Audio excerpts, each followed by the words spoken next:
Thank you, Mr. Speaker. Mr. Speaker, at this time I recognize the chairman of the Republican Study Committee, the gentleman from Georgia, Mr. Price, for 2 minutes. The gentleman is recognized for 2 minutes. Thank you, Mr. Speaker. Look, this ought to sound pretty familiar. Here's just part of this bill, another 2,000-page monstrosity. Look at it, Mr. Speaker. It's down there, held together by rubber bands. Held together by rubber bands, called the Dodd-Frank Wall Street Reform Bill. Senator Dodd even said about it, quote, "No one will know until this is actually in place how it works," unquote.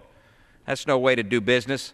The fundamental assumption of this bill is that since the smart people regulating banks let us down, we should just hire really, really smart people to prevent it from happening again. That assumption is not only false, it's dangerous. When the government picks winners and losers, the nation loses. If my colleagues on the other side of the aisle believe that the same regulators who failed to see the housing crisis are now going to see the next crisis thanks to heavy-handed government regulation, then the American people would say to the Democrats in charge that they put too much faith in the power of Washington to see the future. The fundamental question we've got to answer is, if this law were in place in 2008, would it have prevented the crisis? The answer to that question is clearly no. More oppressive, job-killing regulation isn't the answer. What we need is flexible and accountable and nimble regulation. This bill does not do it. What will it do? It will ensure bailouts, puts bailouts in place forever.